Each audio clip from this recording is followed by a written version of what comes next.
here, and it's a bit there this morning. How That's are you? fine. Keep me on my toes. How you going? I've always wanted to say to you as well, Dr. Karen, is red your signature colour? Because it looks fabulous, and I notice that you're always wearing it for a bit of ticker action. Yeah, I do. I actually wear red a lot. It is my favourite colour, and black too. I don't barrack for Essendon or anything like that, but yeah, I guess that's my favourite colour, so that's why I wear it a lot. Oh, I love it. I love it. Now, look, let's talk all things developing in the social media world. Facebook and Instagram shops, they're gradually rolling out to more regions. Now, why is this going to be a good thing? Well, I mean, it's going to be great for businesses and for shoppers because it means that you won't need to actually leave the platform to purchase things. So, but it's also great for businesses because it means people will be there and they can actually impulse buy pretty quickly. And it'll be great for businesses too because the analytics will be amazing in terms of actually seeing the products and how people are interacting in the shop, where at the moment we have to try and track what people do after they leave Facebook. So that's going to make it much easier in terms of how to create great content and how to pitch your products better. Now, is it actually an easy thing if you want to set up a shop? What is the process? Well, Facebook actually brought out some information. They have a great free course library called Facebook Blueprint, and in there they've actually started to roll out some training around what they're calling Facebook Commerce Manager. So for those who have a Facebook business page, there's Ad Manager, there's Business Manager, and that's how you do all those sort of operational things. And now there's going to be a new arm for Commerce Manager. And so it seems like you can either set up the shop within Facebook, or you can actually bring in an external platform like your Shopify or Etsy into Facebook. So there'll be two approaches.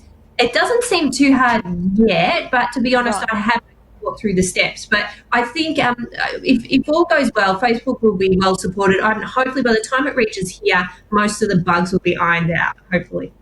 Yes, because we want to shop, so I'm all for that. Now let's talk about Byte. I hadn't actually heard of this, but this is the second coming of Vine, and it's seeing a huge surge in downloads amidst all this debate about TikTok's future and the security concerns. Vine didn't really take off though. Why would Byte be any different? Well, Vine actually had some really major creators on it and they were in big trouble when Vine decided to stop because their whole livelihood was tied up in that app. So, but I think with TikTok and just I guess this need for shorter bites without pardon the pun of content, I think the resurgence has come. And so people are downloading it because, look, there's been a lot of speculation around the security concerns of TikTok. However, even though countries have speculated about banning the app, none have actually done so yet. So actually, India's in the works apparently of doing it, and there's been talk in Australia and the US, but it hasn't actually happened yet.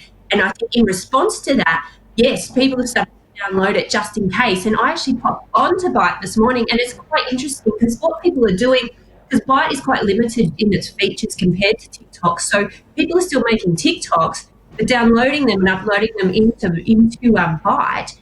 And a lot of the content was just talking about TikTok on Byte. So it's like these two worlds are sort of meshing and emerging and merging. And it'll be interesting to see how it all plays out in terms of whether TikTok will continue and then what will happen to Byte.